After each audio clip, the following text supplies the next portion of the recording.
பாட்டாளி media நேயர்களுக்கு வணக்கம். அரசியல் கோமாளிகள் நிகழ்ச்சியில் இன்று நம்முடைய கலந்துரையாட பாட்டாளி மக்கள் கட்சியினுடைய மாநில கொள்கை விளக்க அணி துணை செயலாளர் திரு எடப்பாடி துரைசாமி அவர்கள் இணைந்திருக்கிறார். உங்கள் சார்பாக அவரை வரவேற்போம். வணக்கம் சார். வணக்கம், அனைவருக்கும் வணக்கம் சார். இன்னைக்கு தொடர்ந்து ஒரு செய்தி மக்கள் மத்தியில பரவலா பேசப்படுற செய்தி என்னன்னா, திமுக பல்வேறு கட்சிகளுடைய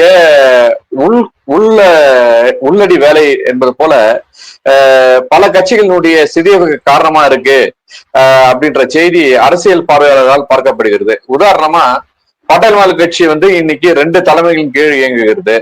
அதே மாதிரி மதிமுகவின் முக்கிய தலைவராக இருந்த திரு மல்லை சத்யா அவர்களுக்கும் அதனுடைய தலைவர்களுக்குமான பிரச்சனை. தேமுதிகவுல கிட்டத்தட்ட அப்படிதான். ஆனா அவங்களால ரொம்ப அவங்கள போய் பிரஷர் கொடுக்கல. ஏன்னா அது கட்சியை சின்னத்தான் 3 பேர் தான் அது கட்சி தலைமைன்ற மாதிரி இருக்கிறதுனால அதுல எதுவும் அவங்க கை வைக்கல. இப்படி ஒவ்வொரு கட்சியிலையும் தன்னுடைய ஆளுமையை உட்புகுத்தி தன்னுடைய மிகப்பெரிய எதிரிகளாக யாரும் இல்லாத அளவிற்கு பார்த்து கொண்டிருக்கிறது திமுக என்ற பார்வையில் தான் இன்னைக்கு இருக்கு. அதிமுகவில் கூட அந்த கட்சியினுடைய பொதுச் செயலாளர் திரு எடப்பாடி பழனிசாமி அவர்கள் மிக பலம் வாய்ந்த தலைவராக அந்த தொண்டர்களால் போற்றப்பட்டாலும் கூட தொடர்ந்து இன்னொரு செய்தி பரப்பப்படுது. என்னன்னா, கொங்கு மண்டலத்துல இன்னொரு அணி இயங்குது, அதுக்குதான் அவர் தான் பலம் வாய்ந்த தலைவராக பின்னால சரி செஞ்சுட்டு இருக்காருன்னு எடப்பாடி பழனிசாமிக்கு எதிராகவும் ஒரு செய்திய மக்கள் கிட்ட எடுத்துட்டு போறாங்க.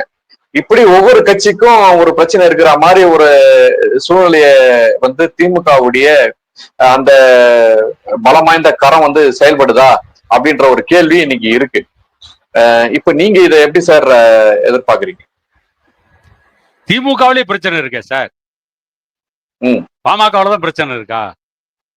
அண்ணா திமுகவுல தான் பிரச்சனை இருக்கா? மதிமுகவுல தான் பிரச்சனை இருக்குதா? இல்ல மற்ற கட்சிகள் தான் பிரச்சனை இருக்கா? திமுகவிலேயே பிரச்சனை இருக்கு, பாரதிய ஜனதா கட்சியிலேயே பிரச்சனை இருக்கு. அண்ணாமலை தனியா செயல்படுறான்னு ஒரு குற்றச்சாட்டு பாரதிய ஜனதா கட்சியில இருக்கு. திமுகவுல துரைமுருகன் நீக்கிட்டு வேற ஒருத்தர பொதுச் செயலாளரா போட போறாங்க, டிஆர் பாலு போட போறாங்க, ஏவா வேலுவு பொருளாளரா போட போறாங்க அப்படின்னு திமுகவிலேயே பிரச்சனை இருக்கு. பிரச்சனை இல்லாத கட்சி எதுவுமே கிடையாது.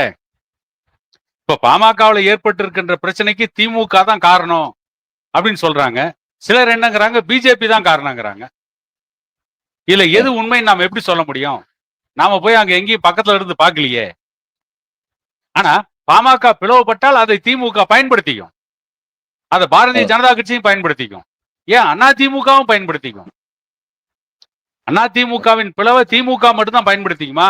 பாரதிய ஜனதா கட்சியும் பயன்படுத்திக்கும். மதிமுகவில் ஏற்பட்ட பிளவுக்கு காரணம் மல்லை சத்யா. அங்க மகனை காப்பாற்றுவதற்காக மல்லை சத்யா வெளியேற்றுறதுக்கு வைகோ முடிவு பண்ணிட்டாரு. ஆனா அது அவங்க கட்சிக்குள்ள இருக்கிற உட்கட்சி பிரச்சனைகள்.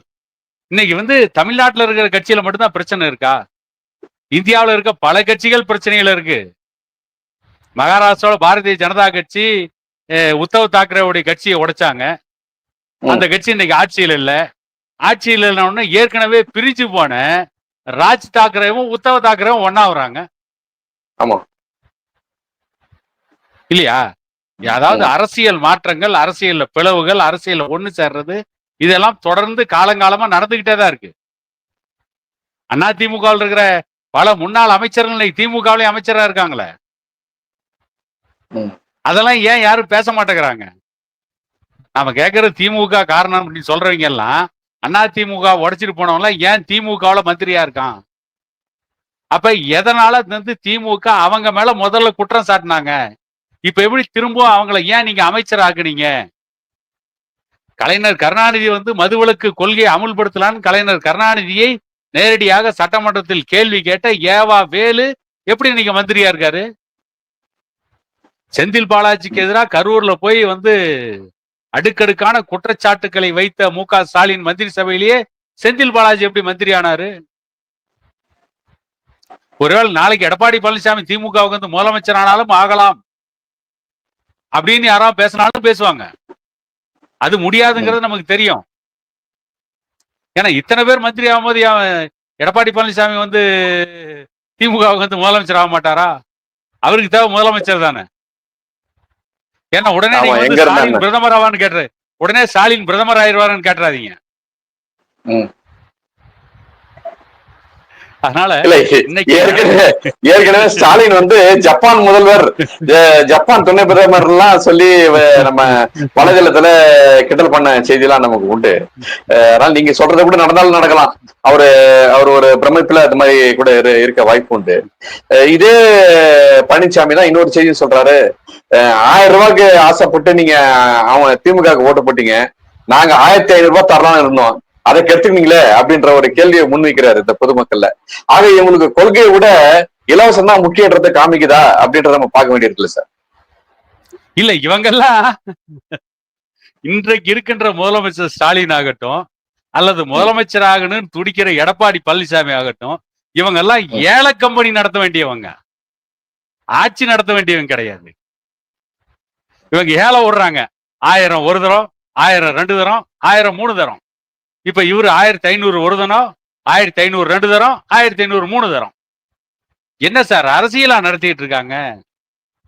தமிழ்நாட்டுடைய வளர்ச்சி திட்டங்கள், அதற்கான செயல்பாடுகள், அதை நோக்கிய அரசியல் பயணங்கள், தமிழ்நாட்டினுடைய தன்னிறைவு. இன்றைய கணக்குப்படி தமிழ்நாட்டில் வாழ்கின்ற வட இந்தியர்கள் 76 லட்சம் பேர். இன்னொரு 76 லட்சம் பேர் வந்துட்டா ஆட்சியை அவங்க தான் தீர்மானிப்பாங்க.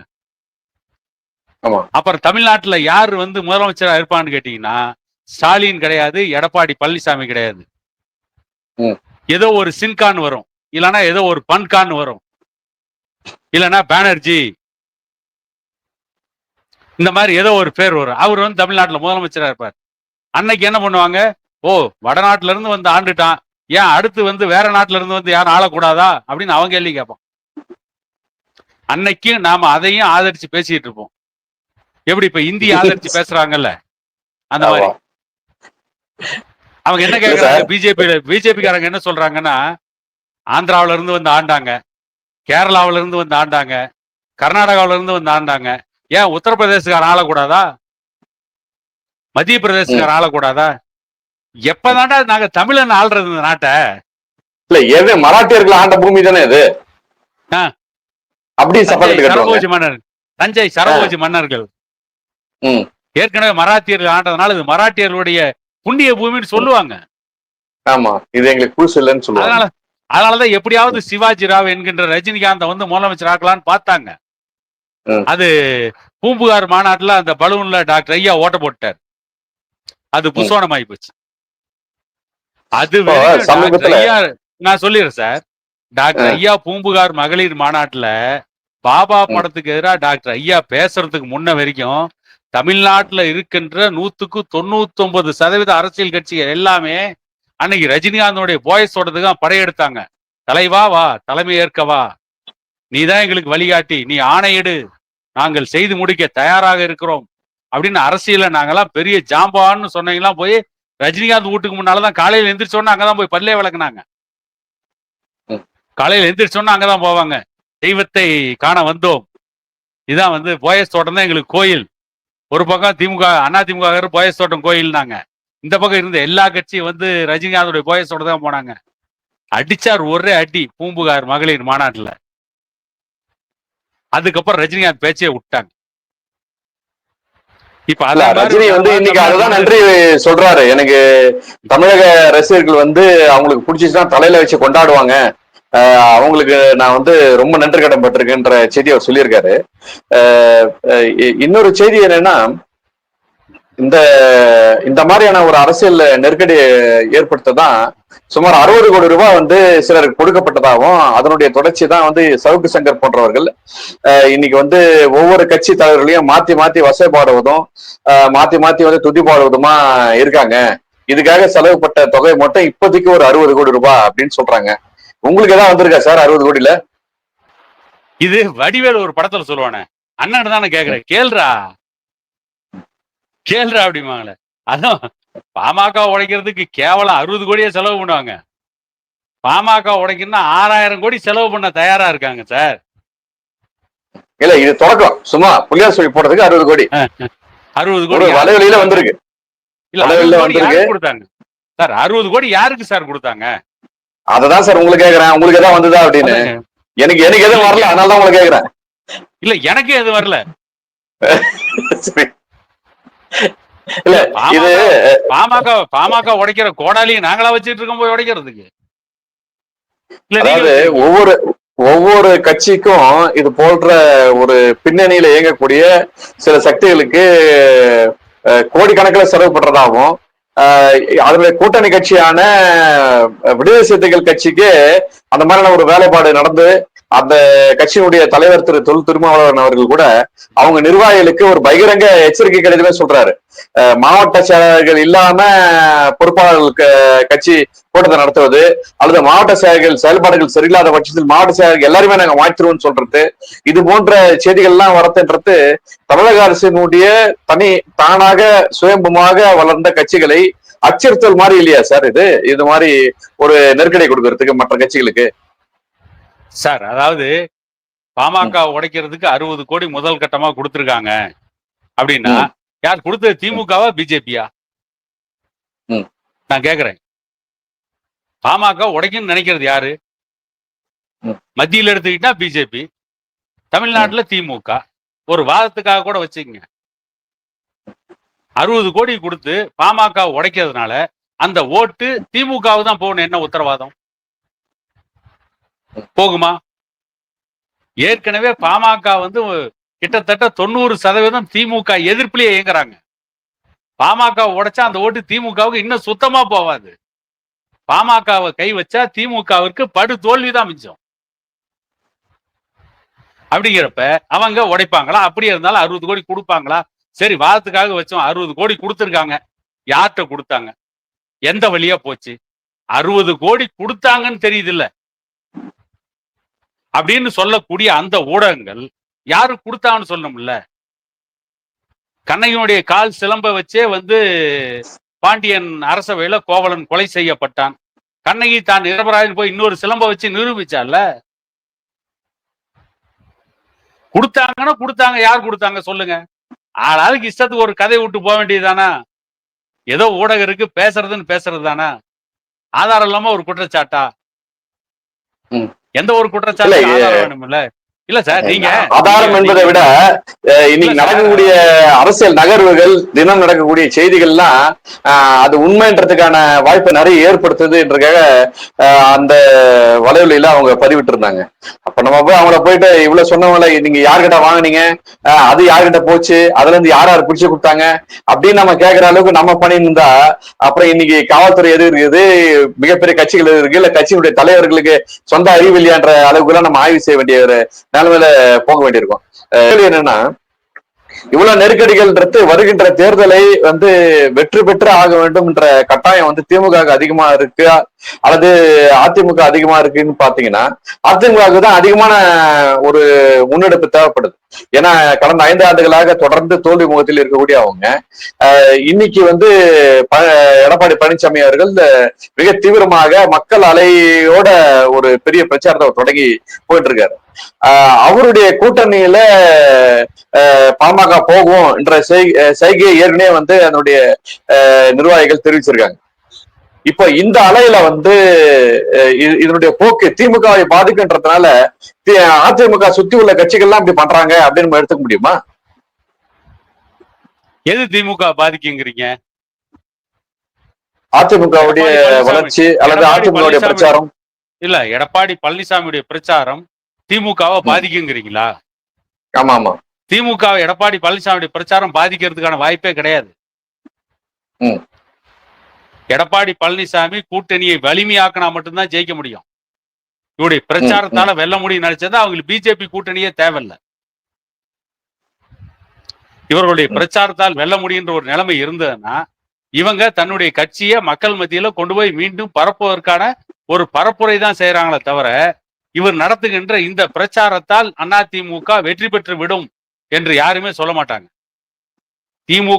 திமுகவை வீழ்த்தணும்னா இன்னைக்கு எடப்பாடி பழனிசாமி, பாரதிய ஜனதா கட்சி இந்த கூட்டணியோட தான் இருக்காரு. பாமகவுடைய கூட்டணியும் எடப்பாடி பழனிசாமியுடைய அதிமுகவிற்கு வந்தால் மட்டும்தான் திமுக வீழ்த்த முடியுமே தவிர எடப்பாடி பழனிசாமியுடைய பிரச்சாரத்தால் திமுகவை வீழ்த்துவது என்பது ரொம்ப சிரமம். முடியாது. ஒன்னும் மக்கள் தலைவர் எம்ஜிஆர் கிடையாது எடப்பாடி பழனிசாமி. பார்த்த உடனே ஓட்டு போடுறதுக்கு.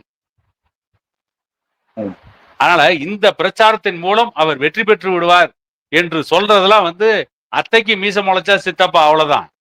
இல்ல திமுகவுக்கு ஆதரவா நம்ம பேசுறதா அடுத்து இல்ல ஒரு நிமிஷம். இதுல திமுகவுக்கு ஆதரவா நம்ம பேசுறதா சில சொல்லுவாங்க. இருக்கிற உண்மையை சொல்றேன், அவ்வளவுதான். திமுகவுடைய கூட்டணி வலிமையா தான் இருக்கு.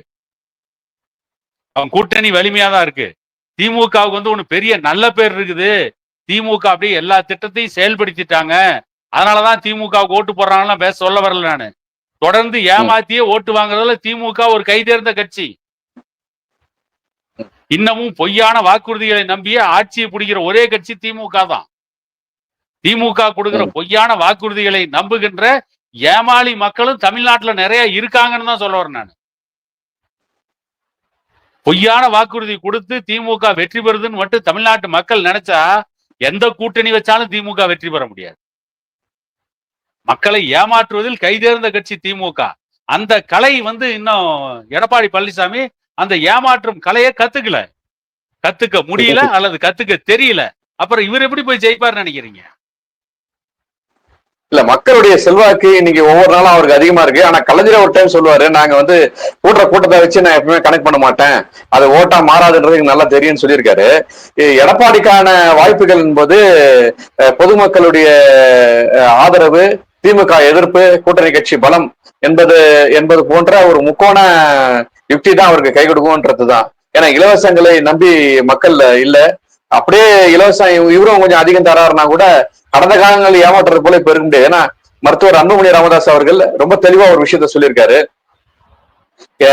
கடந்த காலங்களில் ஜெயலலிதா அவர்கள் மிக்சிக்கும் கிரைண்டருக்கும் கொடுத்த காசுக்கு நம்ம சாத்தூர் அணை மாதிரி 2 அணையா கட்டிருக்கலாம். திமுக செலவு பண்ற இலவசத்துக்கு இன்னும் அது போல ஒரு 4 அணையா கட்டிருக்கலாம். அணையை கட்டி விவசாயத்தை பெருக்கி மக்களுக்கு வாழ்வாதாரத்தை அதிகப்படுத்தியிருந்தாலும் உறுதிப்படுத்தினாலுமே தமிழ்நாடு செல்வ வளமா இருக்கும் அப்படின்ற செய்தி அவர் சொல்லியிருப்பாரு.